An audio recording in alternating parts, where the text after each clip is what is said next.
Hello, class, and welcome to module number 2 in global business. Let me begin by saying I'm hopeful that you enjoyed module number 1 and that the content contributed to your better understanding of global business. So let's get on with module number 2, and we're going to talk about some important things. But first, why don't we take a minute to review what we learned in module number 1. So we talked about the definition of globalization and global business.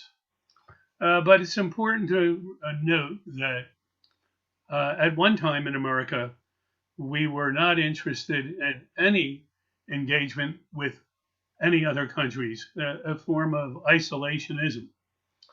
And by that, the definition was a policy of national isolation by abstention or absence from any alliances and other international political and economic relationships or protectionism using tariffs to shelter domestic industry from foreign imports. In other words, the idea was to stand alone. And this created what has been referred to as a form of mercantilism. And that's a case for government involvement in promoting their exports and limiting imports. You might say that China, in some respects, is engaged with that because their exports greatly exceed anything that comes into their country from other organizations throughout the world. So we got a couple definitions here. Globalization refers to the changes in the world where we are moving away from these self-contained countries and more towards a more integrated world. And we'll see that this has some good points and some negative aspects to it. And then we have the globalization of business. And this is the change in a business from a company associated with a single country to one that operates in multiple countries. We had talked about the book, The World is Flat, from Thomas Friedman. This was written in 2005, and you can refer to I think it's a couple of a minute clip on YouTube where Friedman talks about the concepts he had back then and how things are today. Very, very interesting book where he pointed out 10 things that more or less change the interactions between countries throughout the globe, and more importantly, and especially from our viewpoint, businesses. So let's return to our objectives for this entire course. First, we want to increase the awareness of the magnitude and the impact of the global business, especially dependencies between countries. We want to develop an understanding of the importance of global business practices and challenges. Third, would to become familiar with the many drivers which help define the behavioral characteristics of trade in any given country and culture. The culture part being very important that we're going to discuss at length in this course. And then to learn from case studies effective intercultural communication practices. So, what about now? What's going on in the world?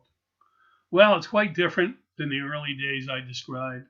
There are ports all over the United States where we export goods or we import goods.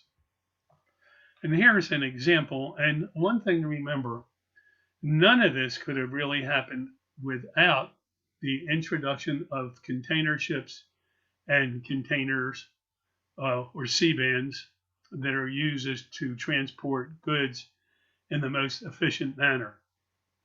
In fact, here's a little bit about that subject that you can refer to on YouTube. And here are some examples for the Port of Los Angeles.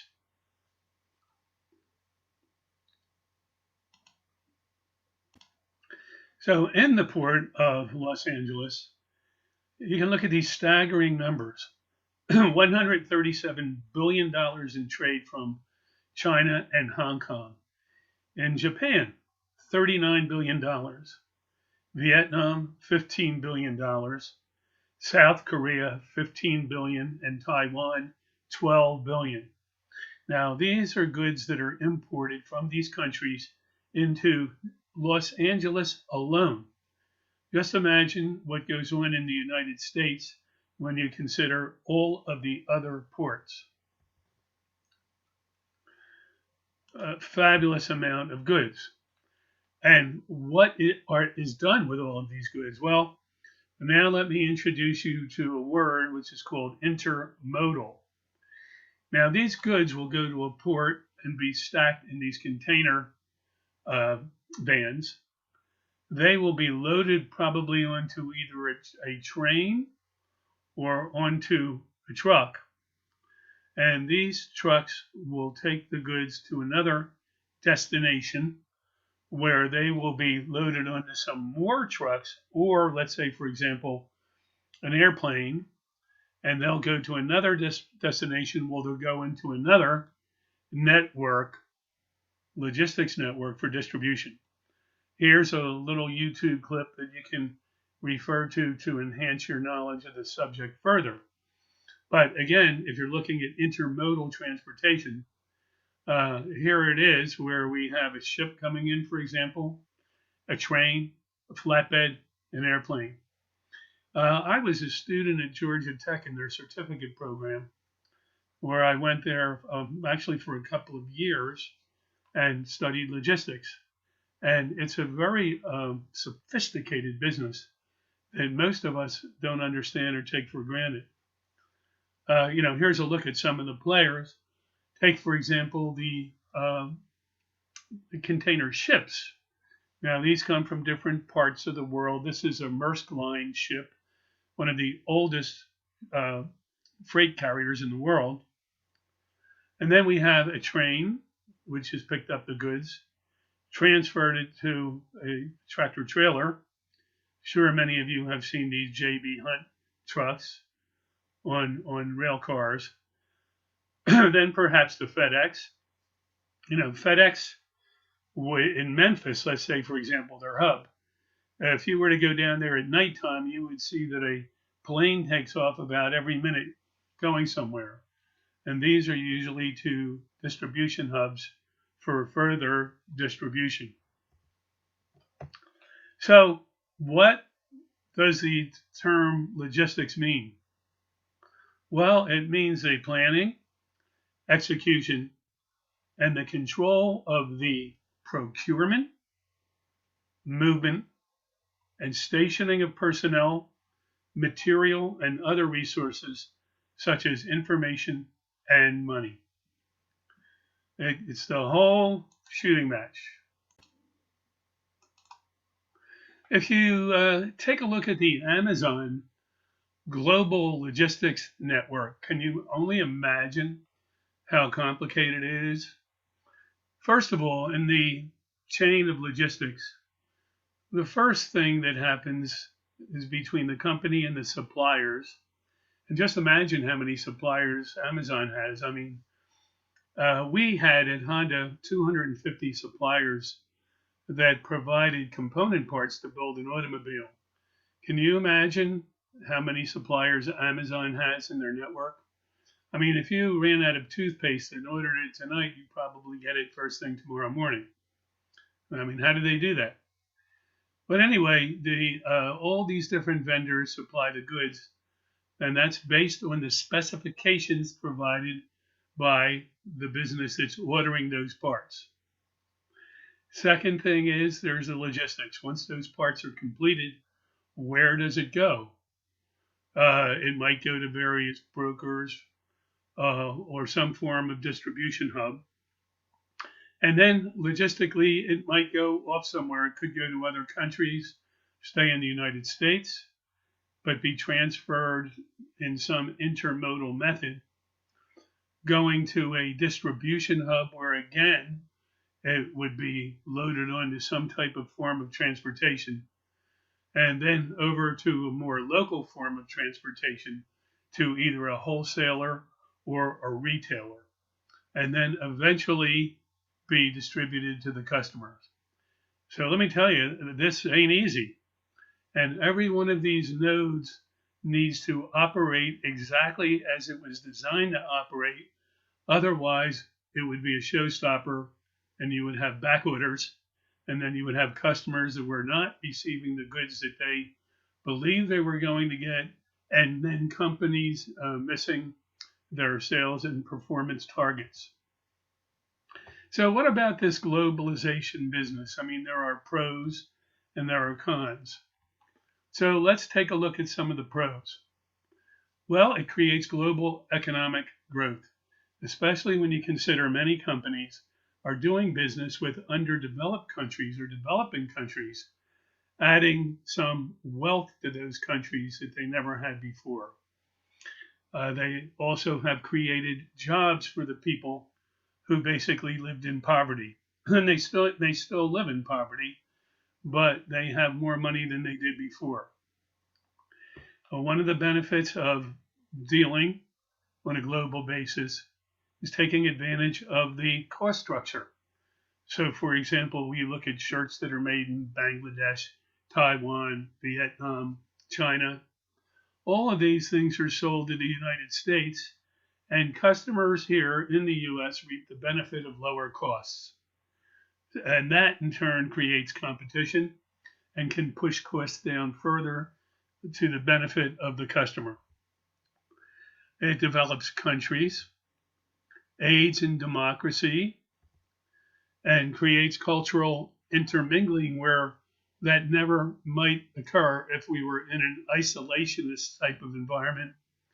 And with that comes some understanding and social tolerance. So the other things of globalization has to do with very sophisticated logistics networks that have basically evolved over time. Technology sharing, lessening poverty for the underdeveloped, as I just mentioned, and then open free trade borders where intentionally tariffs had been reduced to enable the free flow of products from one country to another. And also, it has created some trade blocks within certain continents, for example, South America, Central America, where all the countries have combined together to create their own trade rules and therefore benefited from central planning. Now, there are some cons. We're going to talk about a foreign direct investment or direct foreign investment and multinational corporations, where some huge companies will take their business and move into another country or partner with a business there and take advantage of even more lucrative scenarios that make those companies richer than they've ever been. Also, again, some countries can, even though they're supposed to be open trade, they can put value taxes on goods, subsidies, and quotas. You know, for example, let's take France. France is a big producer of wine. Now, do you think for a minute that France would like California wine to be pushed into their market in volume? No. So what do? They put quotas in place or tariffs in place or value-added taxes in place where it limits the amount of goods that can be brought into France in the forms of wine. Even though they're supposed to be open trade, countries can define how much of that trade can be allowed to enter their countries. One of the problems that's always criticized is the loss of jobs in America that are outsourced as a result to other countries, or total businesses that once provided jobs that no longer exist in this country. And then, of course, many countries readily accept businesses from the United States, and where these businesses exploit tax havens. So the taxes that could be paid in the United States on these businesses now are not paid. So this is a real issue. And one other thing I wanted to mention, many companies go to these other countries because they can avoid regulations such as safety regulations with OSHA, and there's many others that by going to these countries they avoid, thereby dodging the cost associated with their adherence to these rules. And then also, huge companies seem to create a certain amount of sway politically in countries, and therefore that's one of the sticking points with many evaluators that believe they are basically having an influence on political decisions because of the size and the jobs that they provide for the citizens of that country.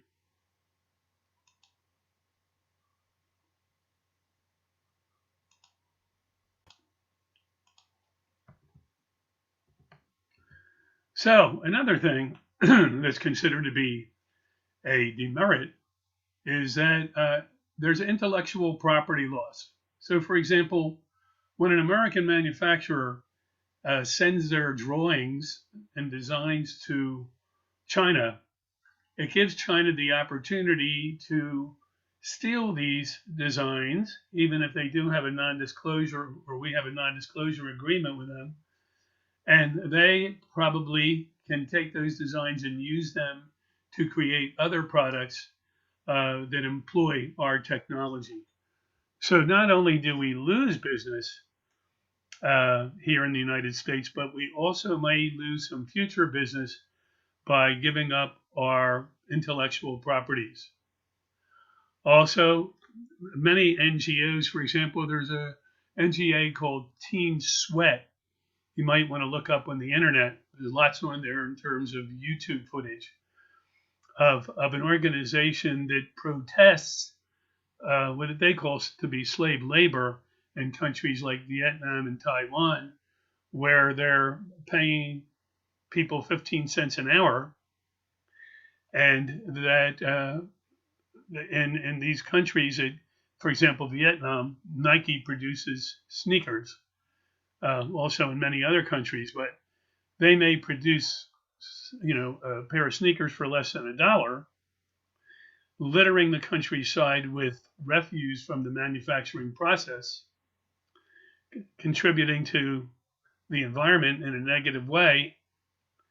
And then after they pay hardly anything to the people that made these sneakers, they come to the United States through a logistics network and they sell them to us for over $100 a pair for a pair of sneakers. So this is labor exploitation. Also, too much of this creates to a problem with a balance of trade. I'll show you in a minute. And also, there sometimes are some unfair trade barriers and value-added taxes. Here's what I was talking about. This is a look at the trade deficit with China. You can take a look at everything that's imported from China, which is depicted here in the pink, and then everything here that we send to China. So this was one of the big priorities of President Trump, where this was perceived to be unfair and unequal in that we were not only giving up our intellectual properties, but giving tons of business to China where we were sending little to them. By the way, and we'll talk about this further, many companies in China are called state-owned corporations, and that means they're being subsidized by the country in a form of quasi-communism. So again, I mentioned import quotas where certain countries can put stipulations in place where we would only be allowed to export into their country X amount of goods and then voluntary export restraints, and then local content requirements. This is an interesting one.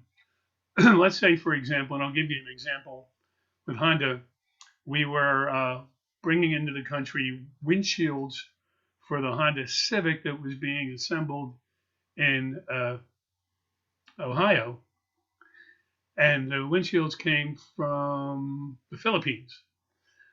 And they were boxed in the Philippines, but all of the clips that were used had come from another country.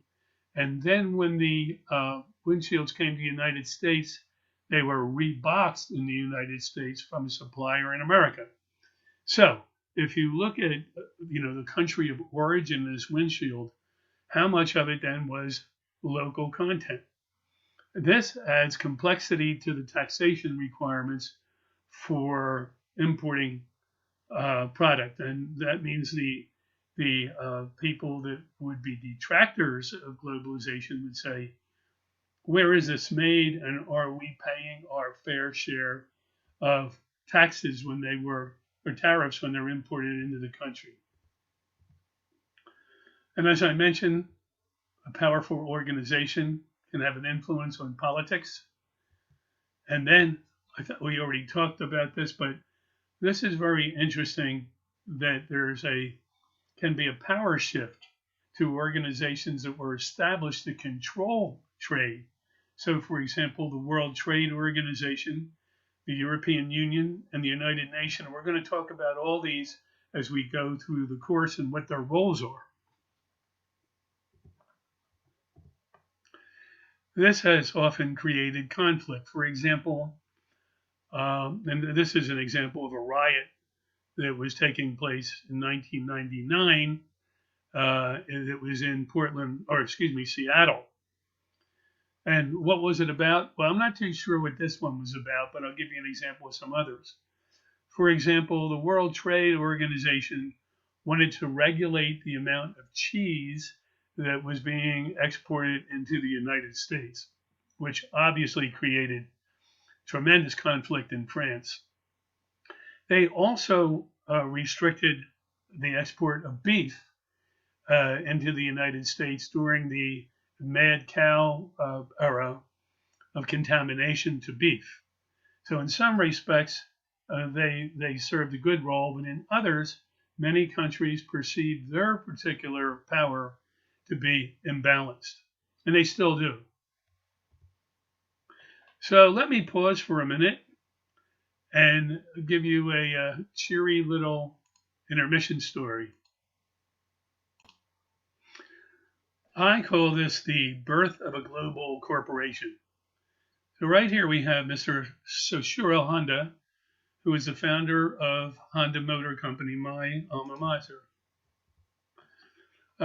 During and before World War II, Mr. Honda had a piston ring factory, and he also used to build small engines. He was a self-taught engineer, but he was a big dreamer.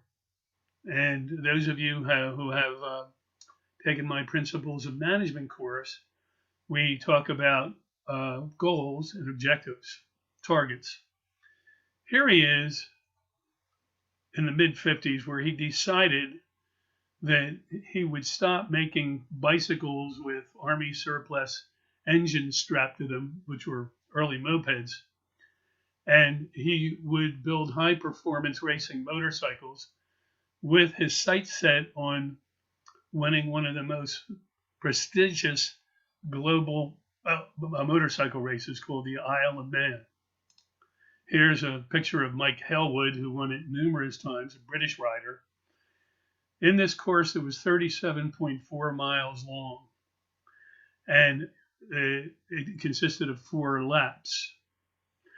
They exceed at certain points on here 200 miles per hour, and there's 10 or 15 people killed every year in this race. But it was his desire to shift his goal from a little moped manufacturer, small engine manufacturer, to winning this race. If you want to get an idea of what it was like to be on a racing bike, go Google this, you'll get an idea to ride with the late Joey Dunlap, who was killed recently over in Serbia, on what it was like to be on that circuit. So anyway, he did just that numerous times, won that race.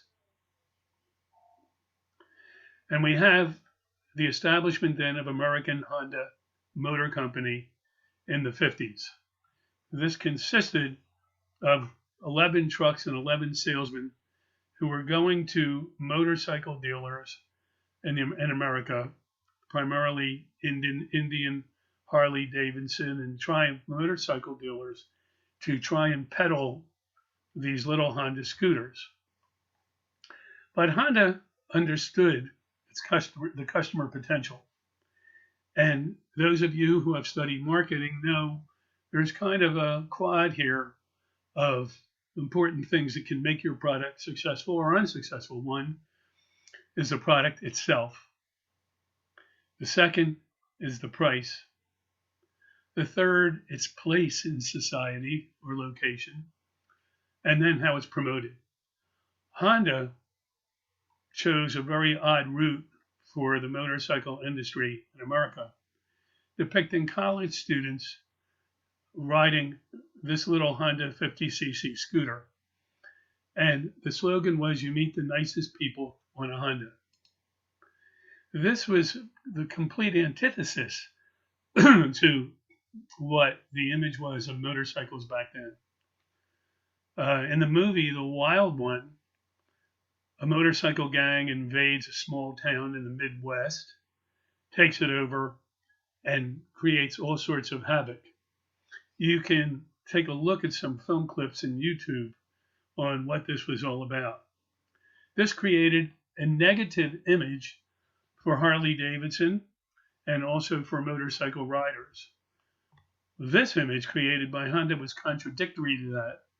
And this is a very, very interesting video you might want to take a look at that shows how the product was promoted. Later, when there was a fuel shortage in America in 1973, and in the 75, we came out with the Honda Civic, which produced tremendous fuel mileage, and the car was produced at a reasonable price. So basically, it had everything right: product, price, and position. Later on, in what's called brand extension, Honda essentially came out with all of these different products, which really you see everywhere today. I had the good fortune to work in every one of these divisions in either sales, service, or parts, other than motorcycle or just plain motorcycle. And here's the Acura division and the Honda division, where I was responsible for both, and the fixed operation, which is service, parts, and technical operation. Now, I would encourage you to watch this video. It's kind of very romantic, which has to do with the evolution of Honda products from what we call from the mini to the mighty. I'm sure you'll find it fascinating. So Honda's original headquarters were in Japan, but they decided that they should move to the United States in order to produce locally and also to avoid the taxation associated with bringing products into the United States. And how did they do this? They built automobile plants in Ohio and later other parts of the U.S. In 1978, they started out with the first motorcycle plant. So taking advantage of tax laws and bringing their production here, they were able to employ American employees and then avoid the taxation associated with imports. Quite brainy. Later, Honda continued to expand, and they are present in over 80 countries in the U.S. This enables them to take care of their logistics power, currency exchanges, and other things.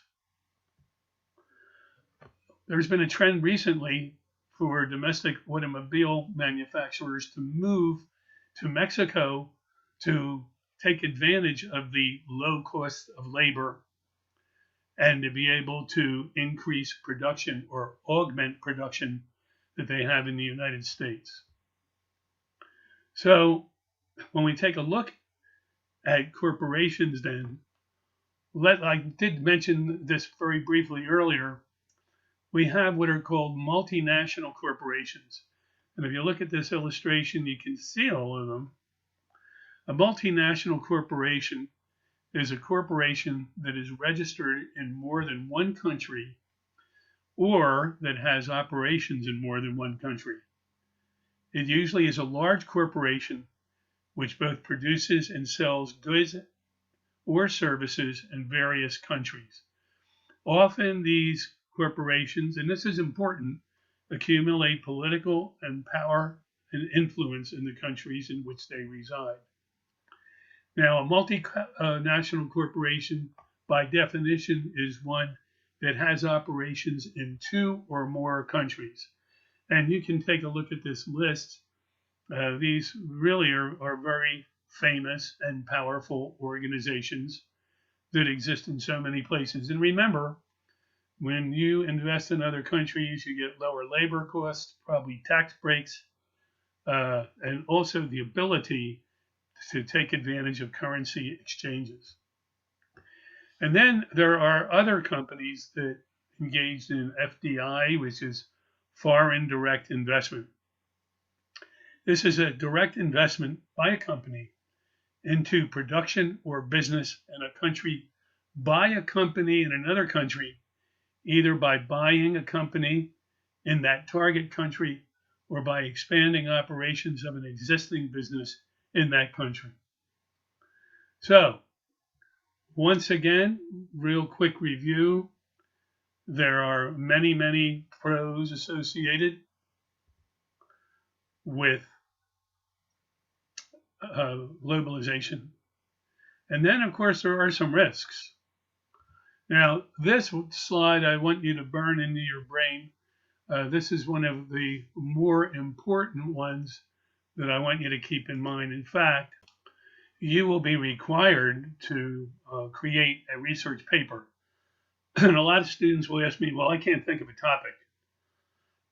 Excuse me, what might that topic be? Well, I'll tell you what, if you look at the center of this, risks in international business, you have commercial risk, currency risk, country risk, cross-cultural risks.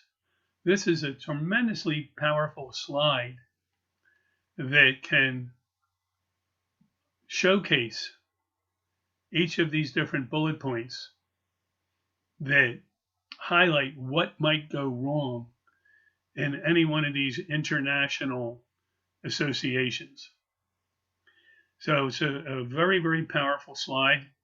And you could even work backwards as you start to do your research, asking questions like, what companies experienced commercial risks in their international business and what was the outcome?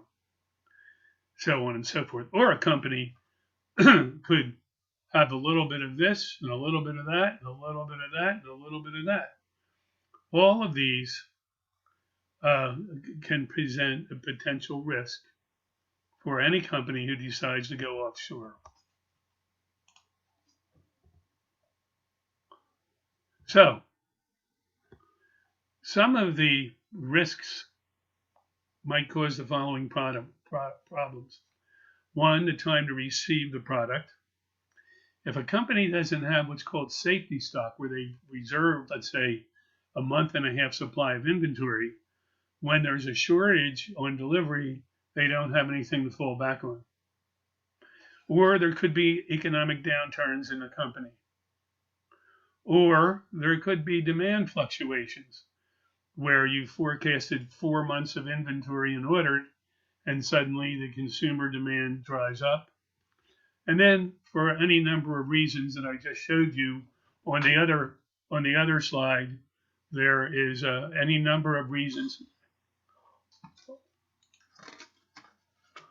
why these things can happen. So these could be some problems. And think about this one. Recently, I'm sure you all read the newspaper. that in the Suez Canal, one of the mega container ships, the Evergreen, jackknifed, and in doing so, prevented 12% of the world trade flow of goods through the Suez Canal from being delivered.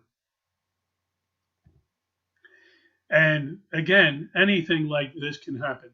Once that happens, any of these catastrophic deeds, then we've got a big problem with delivery. Not only delivery, but recovery by the suppliers to produce the goods that they should have produced in the first place and what they had on order for the future. Here's a really good example. If we look at international trade risks, one of the biggest problems of late, catastrophic problems, had to do with the availability of computer chips that were based, in most cases, out of Taiwan. And because these chips were not available to produce new models, it created a $100 billion loss to the automobile industry. Now, a lot of dealers basically were able to sell used cars, which there was an abundance of, but the ability to produce new cars basically is at a standstill. This affected shareholders, people who held stocks, stakeholders, people who were employed in these companies, and then the general population that was deprived of the goods. So that's about it. We're getting ready to go in a couple of weeks on the modules number 3 and 4. I will post these when my class is halfway through module number 2 so that you don't get distracted and you can concentrate on the first 2 modules. I hope you found this module rewarding and that it fits in nicely with the first module. And again, remember, there are a variety of viewpoints that will be expressed in your reflection paper assignments, your discussions, and your quizzes. So please be sure to absorb all these things and draw some conclusions on your own as you move through this course. Thanks very much for being a student at the Mount, and appreciate you being in my class.